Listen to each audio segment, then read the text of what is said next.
A quick thank you to our sponsors for making this session possible.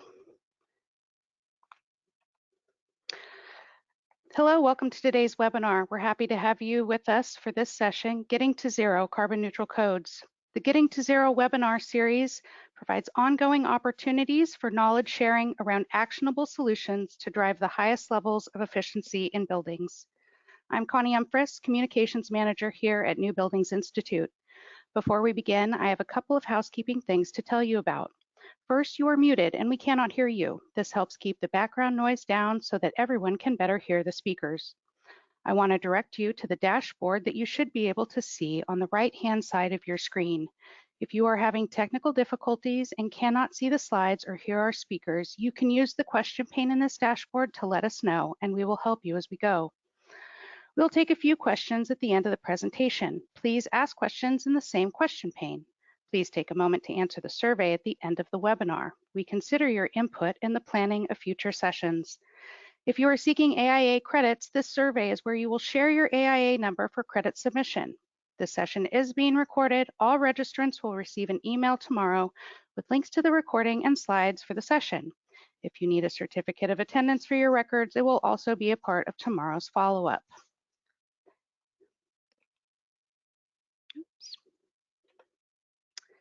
Here is today's panel. I'd like to introduce my colleague, Kim Cheslak. She is the Director of Codes here at NBI. She is a Building Energy Codes leader and content matter expert that guides the future of building energy codes throughout the United States. Her work also includes assisting leading jurisdictions to improve their use of zero-based carbon codes and energy policy. Kim, over to you. Great, thank you, Connie. Yeah, and I am joined here today by Jim Myers, Director of Buildings from SWEEP, and Sarah Baldwin, Electrification Policy Director from Energy Innovation. So let's jump in. Connie, if you can go to the next slide.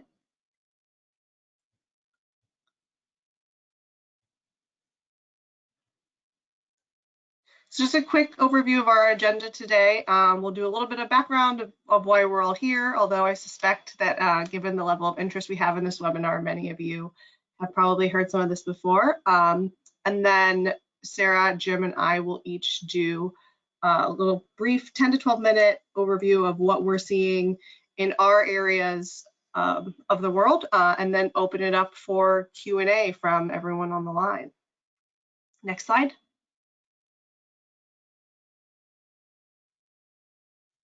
Okay, so just a little bit of background on NBI. If you are not aware, NBI is delivering advanced thinking on energy efficiency with solutions that can be effectively applied today. Our theory of change includes setting a vision and defining a path forward, then creating the research that serves as the basis for the guidance, tool, and policy development necessary to create the full market change.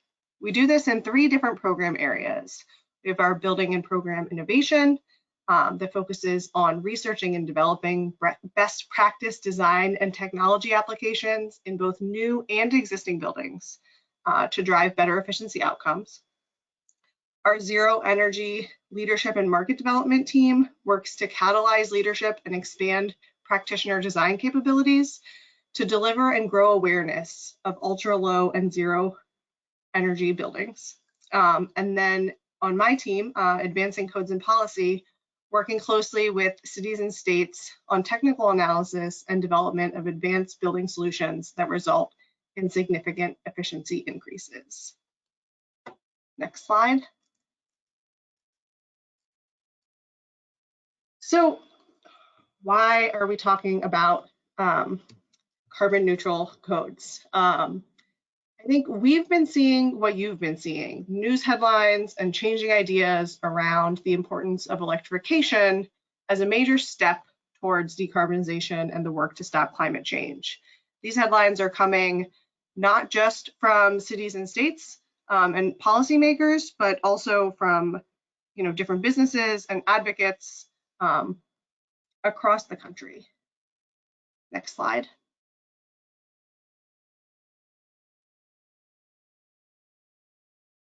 And at NBI, we think that this fits in naturally with the way that we think about building decarbonization.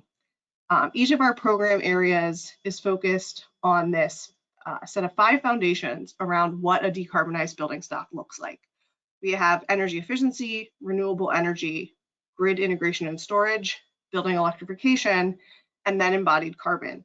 All of these foundations are critical to support the zero carbon building policies that we are seeing cities and states want to advance today. Next slide.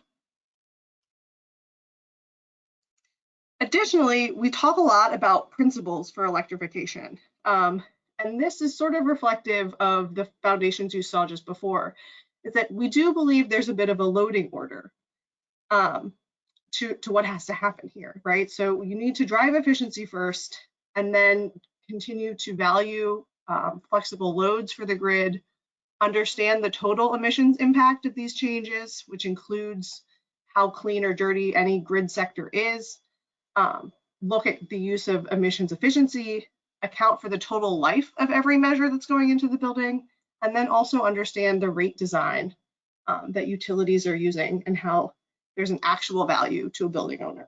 So our policy team has been considering, this proper loading order and how all of this comes together to get fossil fuels out of our buildings as soon as possible for both health and safety reasons, on top of the additional climate impacts. So with that, I am going to send it over to Sarah Baldwin, who will take us through her presentation. Sarah. Great. Thanks so much, Kim, for the introduction and helpful level setting. Thank you all for being here today. It's great to be able to dive into this topic and to do so with new and old colleagues alike. When we were setting up for this conversation, Jim and I realized that we used to work together over a decade ago on energy efficiency work in Utah. And Kim was just a recent podcast guest on my Electrify This podcast. So fun to make points of connections in this exciting and very ever expanding field. So before I dive in today, I will tell you just a little bit about myself. I'm an energy policy nerd by trade and training, and I have worked for over 16 years on various federal, state, and local energy and climate policy issues, as well as regulatory issues. In my current capacity as the Electrification Policy Director with Energy Innovation, which is a nonpartisan energy policy firm, I am focused on the electrification of buildings, transportation, and industry as a critical pathway to reduce carbon across all sectors of the economy. Next slide.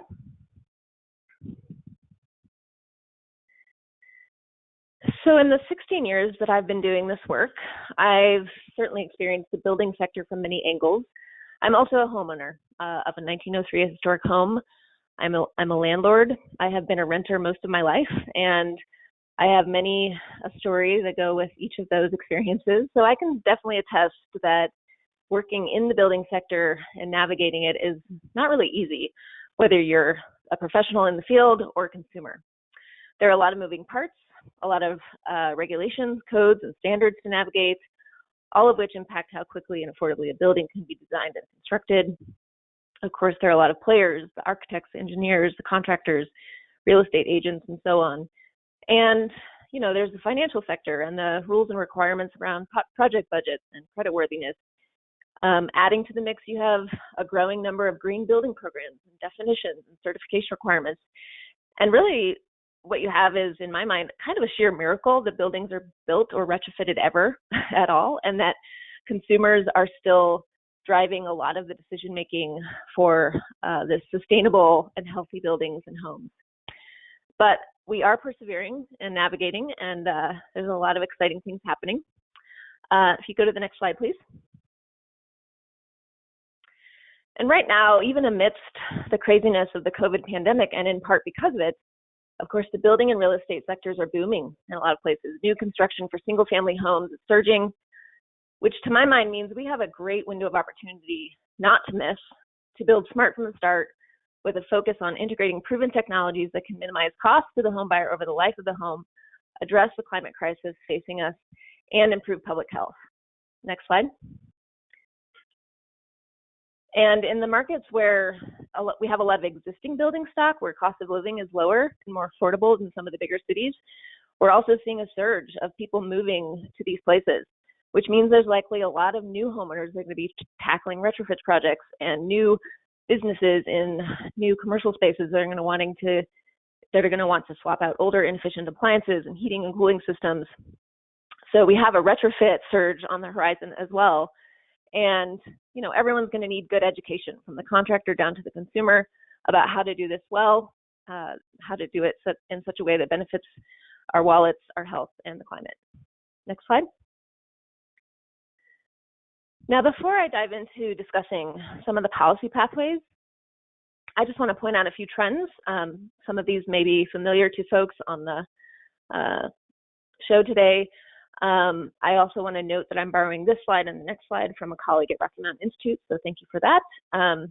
So this graph shows what many of you may already be aware of, but basically the U.S. building sector has actually increased its overall contribution to carbon emissions over the past few years, whereas our electricity sector has been on a steady decline since the mid-2000s, and this trajectory is expected to continue over the forthcoming decade.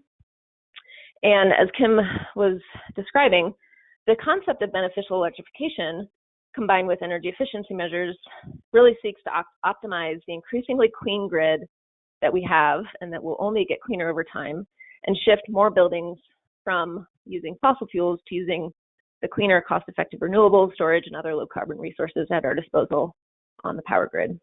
Next slide. Another interesting trend is that electricity really has been a growing source of primary heating for the residential building sector, especially since the 70s, whereas other fossil fuel alternatives have seen a decline. This, of course, varies by region and state, so keeping in mind this is definitely a national snapshot and not a state or regional specific, but just kind of interesting to see that this is already kind of happening, and there are opportunities to accelerate it, and I'll talk about that with my policy slides. Next slide.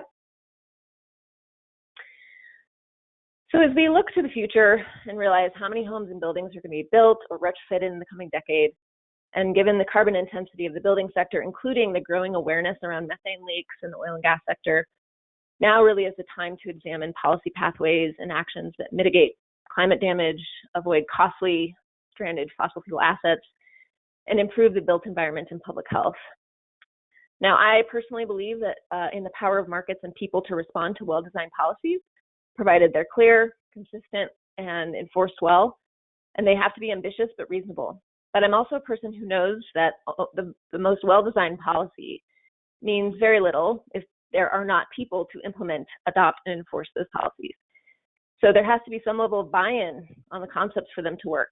And of course, being a multi-dimensional, multi-jurisdictional puzzle, it's going to be people that put all these pieces into place. So I'm glad to see such enthusiasm for webinars like these. And I would encourage those who are in the building sector to, continue rolling up your sleeves to better understand how the policy and regulatory landscape affects your business, your way of doing business, as well as how what sort of education you're giving to your employees and consumers. So this first slide touches on a handful of national and federal steps. This is by no means exhaustive.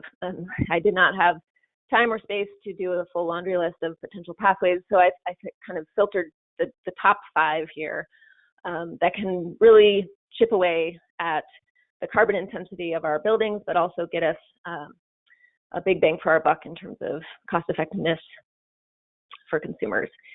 I'll also note that I'm going to touch on the state policies and then local, but I'll leave most of the local at a high level since I know Jim and Kim will cover more of these pieces.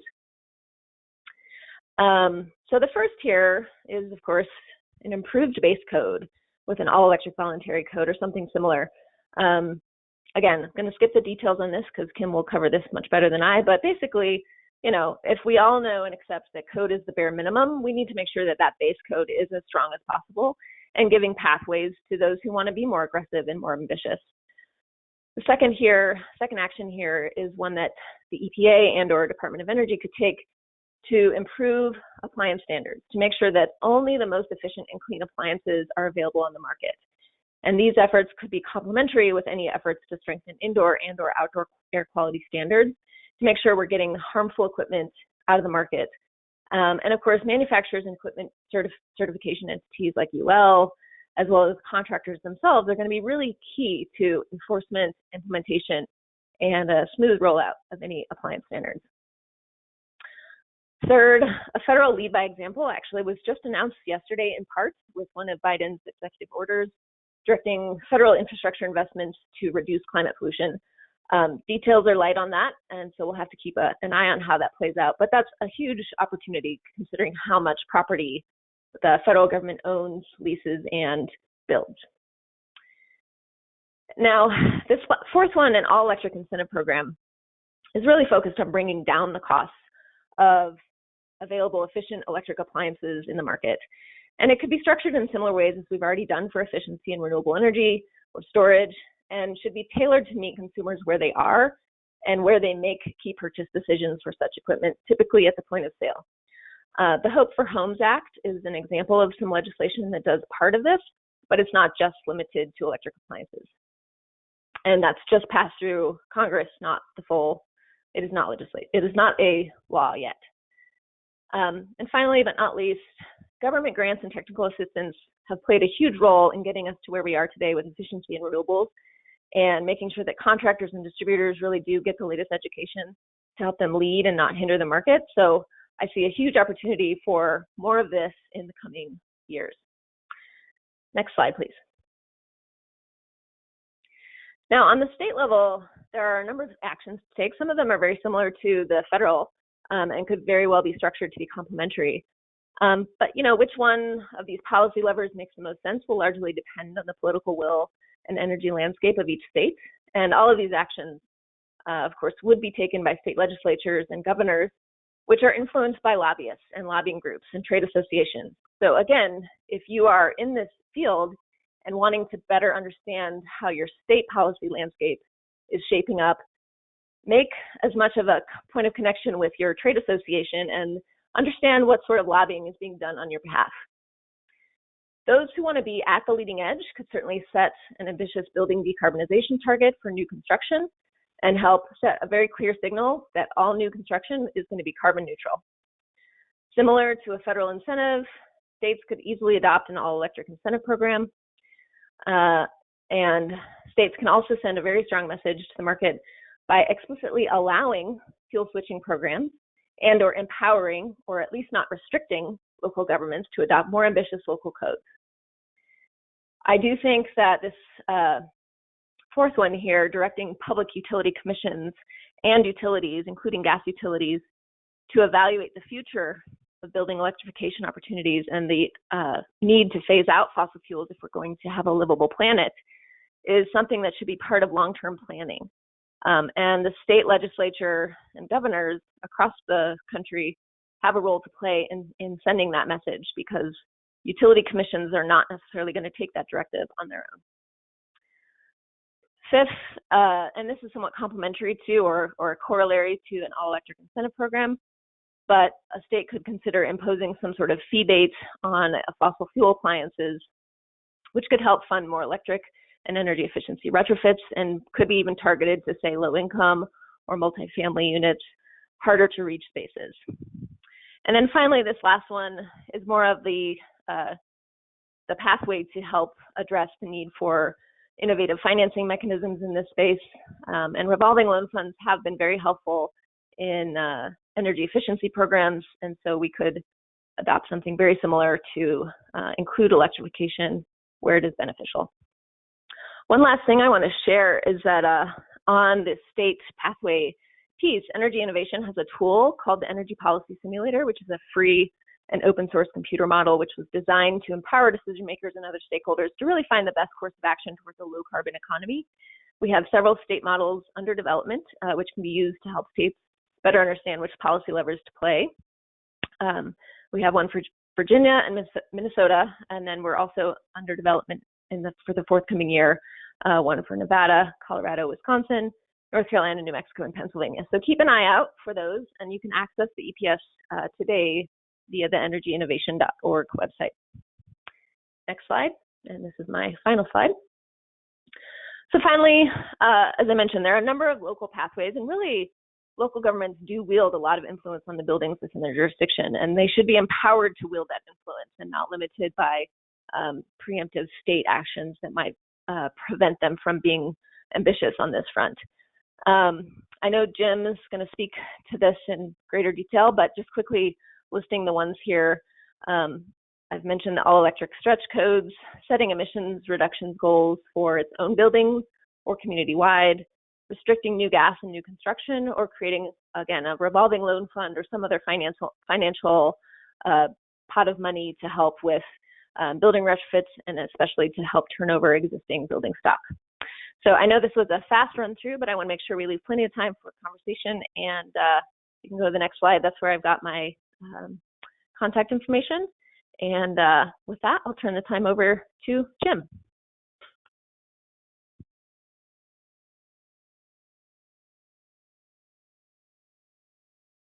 Okay, thank you, Sarah. And I look forward to giving you about 10, 12 minutes here on our perspective on working with local, state, and national codes to advance this policy. So I'm Jim Myers. I'm the director of the Buildings Program at SWEEP. We are one of the 6 REOs, Regional Energy Efficiency Organizations across the U.S. that promote and support the advancement of energy efficient building codes and energy electrification for EVs, so EV infrastructure, efficiency in industrial, utility programs, and so we do that in our 6-state region in the Southwest.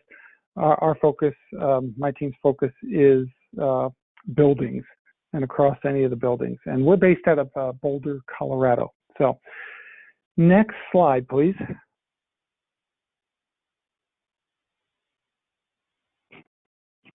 There we go. Okay, so similar to what Kim was saying, we're seeing it. You see the headlines, it's popping up today.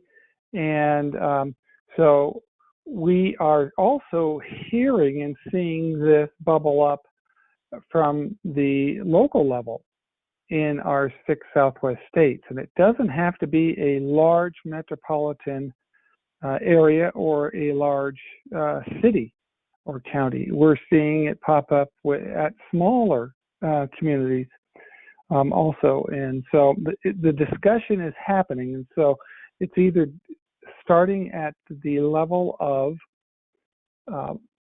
developing goals, and others have already gone past that goals. They've developed their goals, and now they're working towards policy, which includes building codes to reach their goals, such as net zero. And one community in our region just they've been focusing on net zero, but they've redefined their definition of net zero as all electric building. So next slide, please.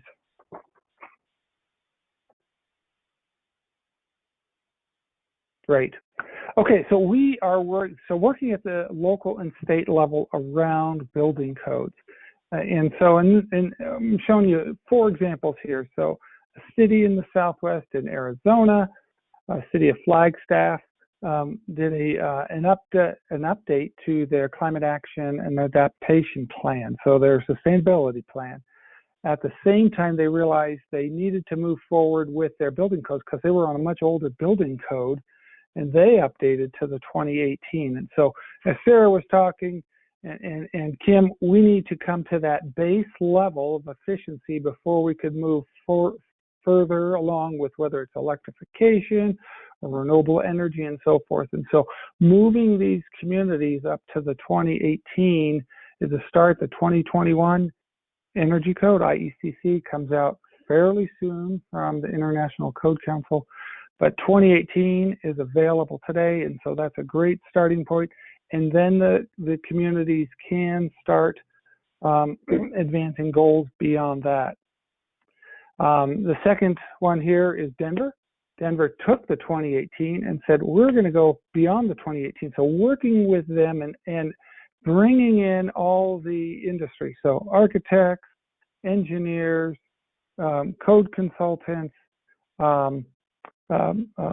designers, commissioning agents, HERS raters, and so forth participated in this process to come forward with a 2018 code for Denver that would go beyond the code. So they would start along their pathway because they had already set their goals about 5 years back. And now the policy is going into place, which includes building codes. And then they did one more, is they put in a stretch code. So voluntary stretch code, where they are incentivizing through accelerated permitting. Some financing is available for some projects, but incentivizing developments to take on the stretch code. And then Denver is saying, okay, the next stretch code, they want that to be the foundation for their next energy code when they do their next update to the code. The other piece is getting these municipalities involved with the development at the national level, because they are adopting that model code, the IECC, which includes reference to an ASHRAE 90.1. Next, in the middle, New Mexico, they had been for a long time on the 2009 Energy Code. This is their update last year to the 2018. So there was a number of individuals.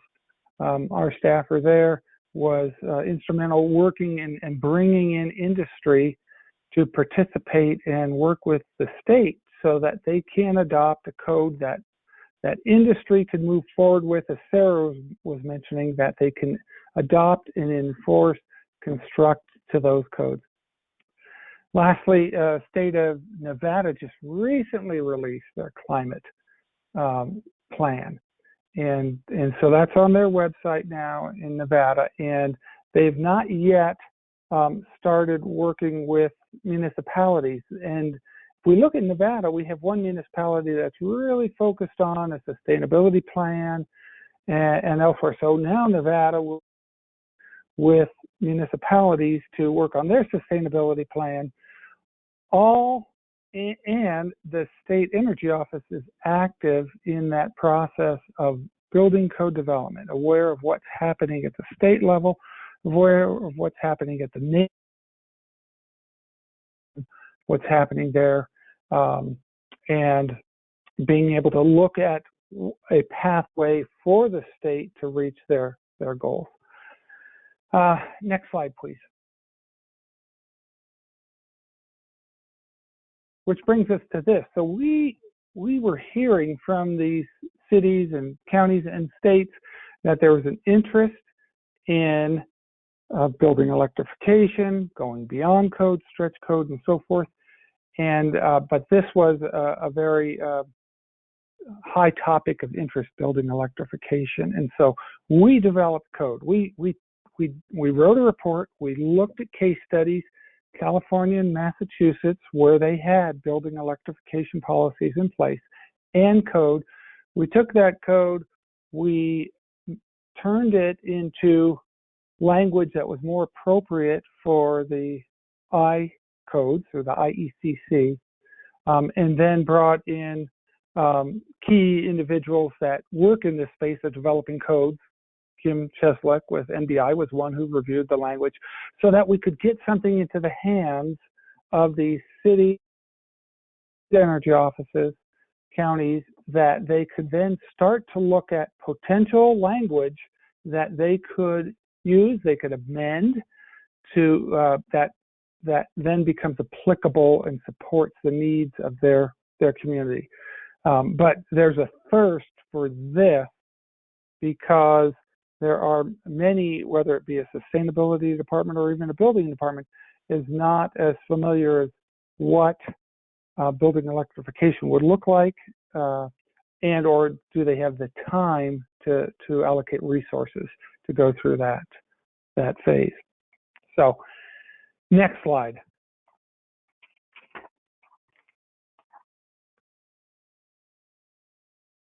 Okay, so what we did is we heard that they wanted to have a spectrum, wanted to understand, and they saw what Berkeley was doing, and saying no more gas, but they also saw a need, a difference in their community where they couldn't necessarily go to all electric today, and recognizing that they still see a need for heating, even though we know air source heat pumps and technology is available that can support those colder climates. So we put together language that they could then pick and choose from. Electric ready, where, hey, you can also have both electric and gas, and a preference.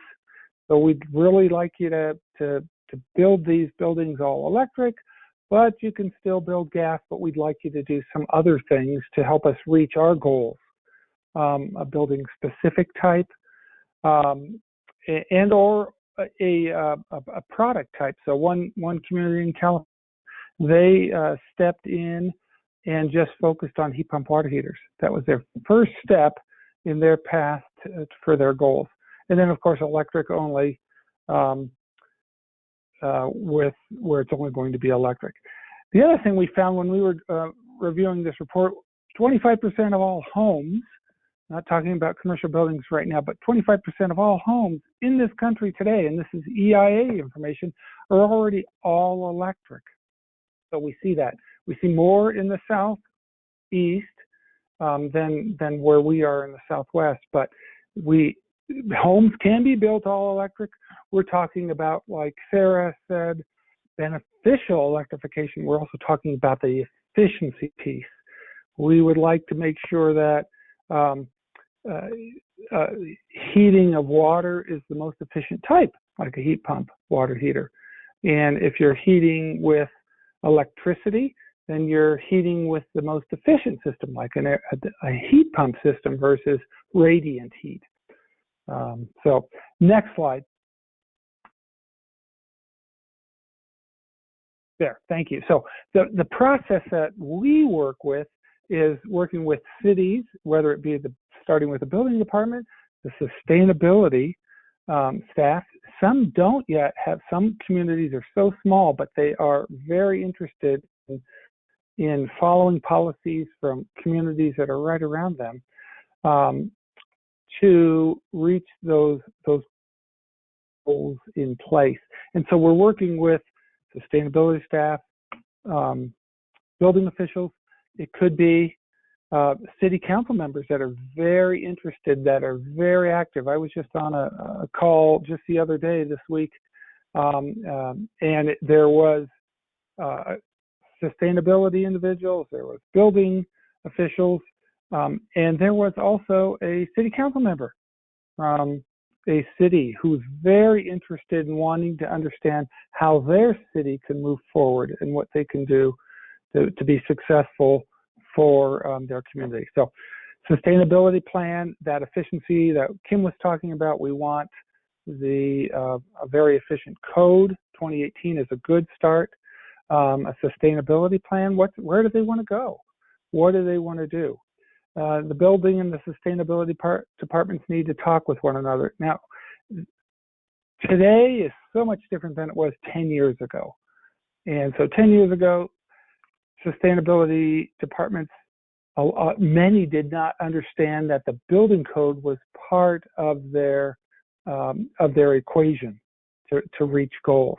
Today, much more knowledge at that level, and they are aware. But smaller communities that might not have a sustainability person, or they just have one supporting that role, and they're working from a different department. It's bringing those communities, those departments together to understand what they can do from a policy perspective, which includes building. And so support a city councilor, county commission, and then the extensive outreach to the building industry, because the building industry, many in the building industry space are participating in code development. They may not be participating in code development for that one community, but they might be elsewhere within that state or they might be participating at the national level with the IECC at the model code level. So getting this industry involved, the architects, engineers, home builders, apartment industry, trades, manufacturers, and we can continue on adding to that list to have them come together so a code can be developed that works for the community, brings and sets them on a path to reach those goals. So a timeline, roadmaps, and reaching goals, as I've been talking about. The other key piece that we're now having, I think everybody understands that we can do this with new construction. Not happening today, but we can. We can build it into new construction. But the discussion point is now, what do we need to do the codes for the built environment, the existing buildings? There are some chapters in the codes, the commercial code and the residential code, the energy code. But can we go beyond? Can we expand those chapters to support beneficial electrification, building electrification, a roadmap to getting to their goals of zero? Next slide, and I think I'm almost done, Kim. Okay, so yes, so working at the national level, I just want to mention we have this conversation with local municipalities and state energy offices that they have the opportunity to work at the national level.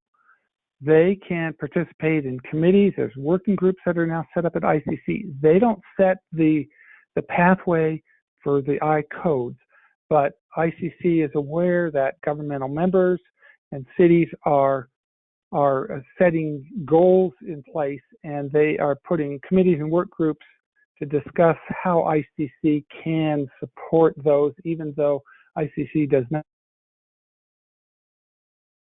see codes are modified by anyone and then voted upon by ICC governmental officials. Okay, Kim, I went maybe a minute long. Last slide here. We'll stop. Well, we'll go through the next two. Then it comes together. Then we have cities that have policies in place. Massachusetts, Brookline, Boulder here in Colorado, and what Berkeley did in California. Next slide, which is my last slide. Okay, cool. Last slide of relevance. So within the community and within the departments within the state, the cities, that see what other cities are doing. So I'm going to stop right there, Kim, pass it along to you so we have time. Great, thank you, Jim.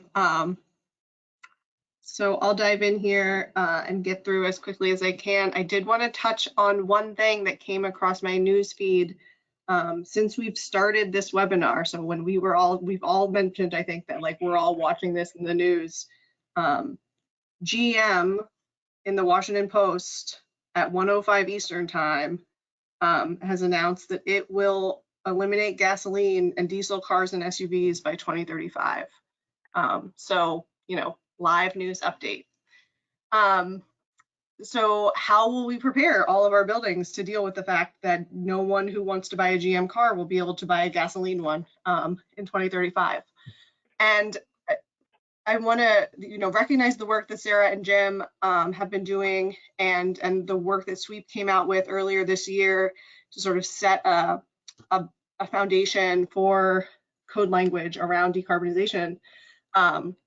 And we at NBI have been working on a full overlay to the 2021 IECC that we're going to present here in bits today, and then will be published and available on our website for download. I think the second week in February. So keep an eye out, and I think we'll send an email out when that gets published as well. So next slide, Connie. So I guess in the broad strokes, want to make sure to mention that this is in partnership with NRDC, the Natural Resources Defense Council. We're sort of looking at this initiative as a piece of a toolkit that would include 3 major pieces: the code overlay, which I'll be talking about today, but then also an advocacy framework, an outreach toolkit. And we've been lucky enough in some of our vetting of this code language to already have ideas being generated from the folks that we put our language in front of for what may need to be in that outreach toolkit to make sure that this is really actionable and enforceable. The framework, I think overall, has sort of a phased release. Like I said, we're doing the code overlay itself will come out in the next 2 weeks, and then we'll be having additional pieces pop up around this over the next year. Next slide. So we're calling this a code overlay, and why an overlay? I mentioned earlier that we wanted to really focus on efficiency first. Well, in the policy world and code world especially, it's hard to walk things back. So we're at a point with the 2021 IECC and the additional efficiencies that we were able to gain in this previous code cycle, that there is a really good efficiency foundation to build on. On top of that, most states and municipalities already use the IECC, both in commercial and residential. They're familiar with the process. They're familiar with the way that the language is written. And also, we'll have our own language ready to be introduced into future model code development cycles. Next slide. Real quick structure of our overlay. Jim mentioned here at the end that there is a need to address existing buildings. We agree with that. It's always a little bit easier to address new construction first. So our overlay that we are releasing in the coming weeks is focused on new construction only. It includes both residential and commercial. It includes sort of 2 steps, or 2, you could also call it 2 overlays if you wanted. A mixed fuel electric ready building step and an all electric building step. And one of the reasons to do that is that we know that not every jurisdiction is ready to go the whole way for all of their building types. And so allowing flexibility to prepare or sort of future-proof our buildings with an all electric ready step also provides some flexibility for jurisdictions that are interested in making strides. It adds some key enforcement language in and removes some vestigial language when necessary. And I'll try to, I think I maybe have an example of that, but there are some references in the IECC to things that you can or should do if you have fuel gas appliances, and we've stripped that out. And the reason for that is to make enforcement really easy for the jurisdictions. And then most amendments are actually in the electrical power sections of the code. Next slide. And so we'll go into a couple of examples of what we've done. So the language itself is sort of full strikeout underline markup, which would be ready for adoption on top of the 2021. And so for those of you used to looking at code language, the strikeout means you delete this, and the underline means you add this. And so we've done everything from really, the whole, like I said, it's the whole way through. So we've started with the intent of the code and made sure that the language was ready to not just worry about effective use and conservation of energy, but also reduction of greenhouse gas emissions, and for the efficient production, use, and storage of energy, which are all also critical components of electrification. Next slide. So electric readiness. How do we have this in here? Basically, we are setting up electric infrastructure requirements for major end uses: water heating, space heating, clothes drying, cooking, and then we've got a little bit of a catch-all under other, which we hope will help deal with different areas in which jurisdictions are and are not ready to sort of move forward with things that may use gas in the buildings. These requirements include sort of branch circuits and labeling, and then also physical space, sort of other associated needs. Like if you're going to put in a heat pump, there needs to be a way to drain condensate. And that's not something you're always thinking about if you're putting in either electric resistance or a gas-fired appliance. Next slide. So just an example here, again, code language. of what this is going to look like. So this is taking a quick look at what we've got for commercial combustion water heating equipment. You'll see that there are multiple requirements, and some of the language here is cut off because this section is a little bit long for a slide. But you know, we've got the branch circuit requirement in there. We've got a condensate drain requirement in there, and then water heaters especially need to be dealt with in a way that you both have the physical space for the water heater itself, and then also the amount of ventilation that would be required for a heat pump water heater.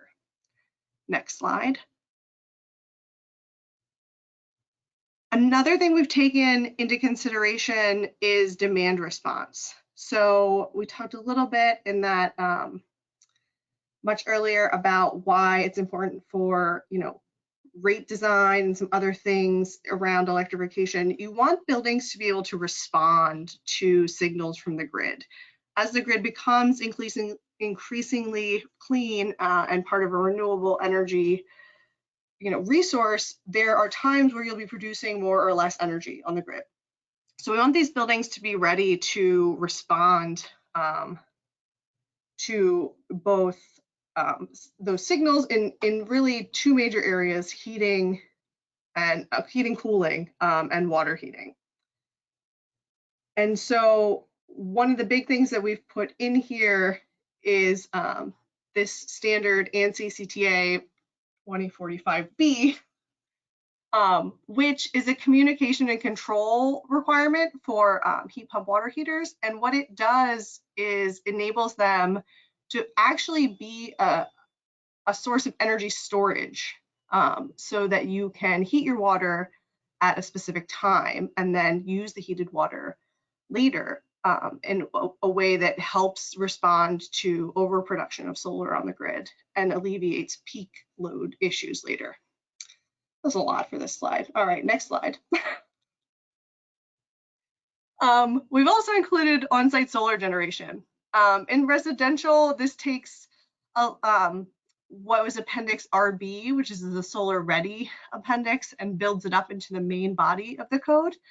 And then in commercial, incorporates some language from 90.1, what will be 90.1 2022. This is an addendum to 90.1 2019 that's out right now at 0.25 watts per square feet times the gross area of the largest 3 floors. So for commercial, we think it's really important to get that solar actually on there, whereas in the residential, you know, making sure at least that it's solar ready is going to get you as far as, you know, from a national level where we think you need to be. Next slide. And then that's just a little example of that. So if you're used to seeing the solar language in the appendix, this is what it'll look like in the real body of the code. And then commercial language there. And there's a couple of exemptions and different ways to calculate that are built into these sections. Next slide. The last thing, I think, oh, sorry, no, one other thing we've got in here is energy storage ready. This is focused on commercial only. Currently in the commercial solar ready appendix, there's also an energy storage ready requirement. So we've gone ahead again, built that back up into the body of the code, focusing on that intent of where we need these buildings to be. You know, that time of use component becomes really important. So we're going to require some dedicated space for energy storage, as well as some reserve space on the main electric panel to deal with that. Next slide. Finally, electric vehicles. Broken out again into 2 different requirements for residential and commercial. Multifamily buildings are going to redirect to the commercial requirement, so that they're, you know, when there are situations where there are more parking lots than parking garages or single parking spaces, you account for more of the buildings. And then we also, in commercial, we have language to allow load management systems to sort of reduce total capacity required. Next slide. And this is a quick glance at what that electric vehicle charging requirement is going to look like in the commercial space or those buildings. So I see I'm trying to watch the time here. I think that's it. Next slide. It's just a quick preview, like I said, of what we're doing there. The whole thing is going to come out, will be fully publicly available. And yeah, I think we are ready to jump into questions. Great. I'd like to remind my panelists to go ahead and turn on your camera if you're able.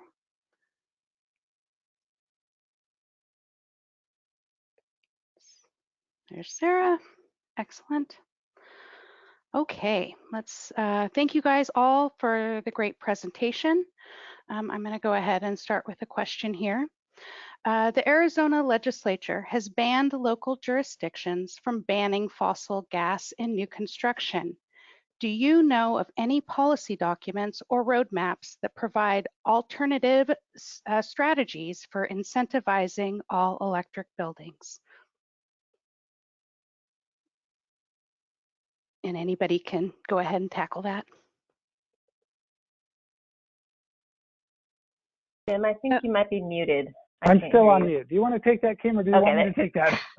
No, go for it, Jim. That's in your backyard. You start. That's in our backyard. Yeah, we watched that happen in Arizona.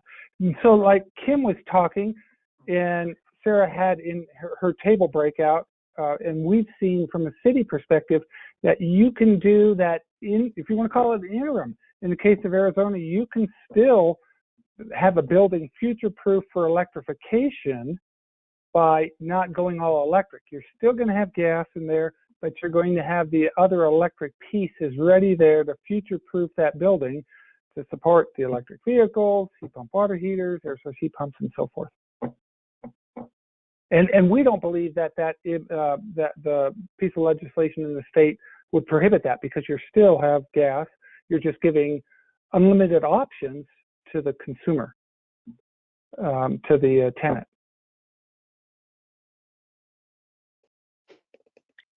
I would probably just add, we're seeing this trend across the country. You're not alone. There definitely are many localities battling this, and I expect this trend will continue. I would hope, though, that the trend does not gain enough momentum that it becomes commonplace, because it's a really backwards way of approaching some critical solutions that we need to be putting in place immediately.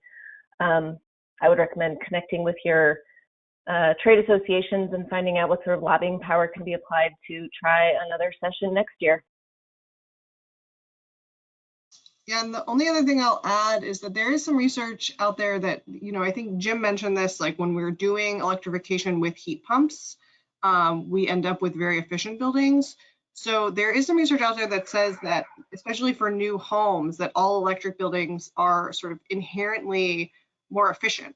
And so just a regular efficiency program may help get you there if you can do some additional training and outreach to builders in the area to show them how these electrification technologies push them over the edge to get into those efficiency programs that are fuel neutral. Okay, are we ready for another question? Excellent. So we had quite a few questions come in about critical facilities like hospitals that require fuel diversity for emergency purposes. Are there special recommended provisions in the code for these dual fuel required emergency backup systems? That's a good question. So our overlay addresses regulated loads only. So for things like fuel, like diesel backup generators, when the power actually goes out, is not regulated. We don't believe that we are ready to regulate stuff like that. The energy code traditionally does not regulate stuff like that. In fact, most of the building codes writ large stay away from that, except for specific fire provisions. Additionally, I mentioned demand response, and this is a good key to that as well. We do recognize a couple of hospital institutional uses in our demand response language that exempts them out of that, because there are often times where taking a hit on either control of heating or cooling or water heating would foundationally disrupt what needs to happen in that building type. So for hospitals, nursing homes, things like that, we've written an exemption language that we think covers all of that. If you read the language and you feel like something was not covered, we'd love to know, and we will amend and update our overlay. Okay. Another question here. There's a lot of concern that there are not suitable electric replacements for certain end uses, for example, commercial water heaters. How might this concern be addressed?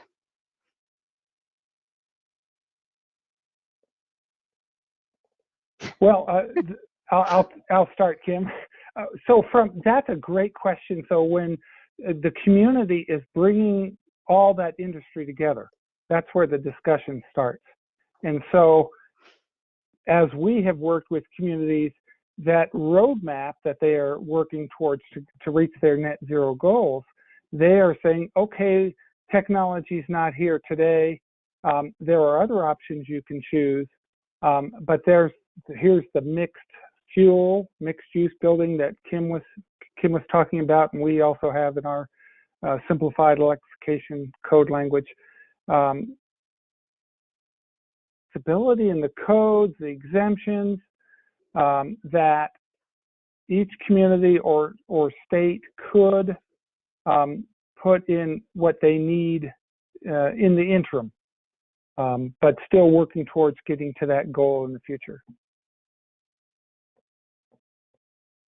Okay, anybody else want to make any comments? We're about out of time. Go ahead, Sarah. Yeah, I just wanted to add one quick thought, and that was just reiterating the point Jim was making. You know, when we're talking about this transition, we're not talking about this is happening tomorrow. You know, we're talking about let's think about it, be proactive today so that we aren't locking in stranded assets over the next 2 decades.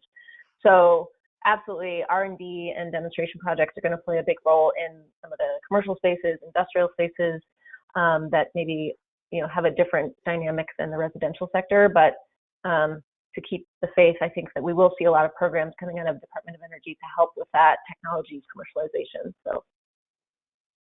Yeah, and Connie, I'll just put in a plug for some of our other NBI colleagues working on the Advanced Water Heating Initiative, which is doing some of that R&D work, both around central water heaters, but also in existing buildings, sort of plug and play options that would use a 120 volt as opposed to a 240 volt for heat pump water heating in the future. So I think there's a webinar on that coming up. I don't know if that's on one of your next slides.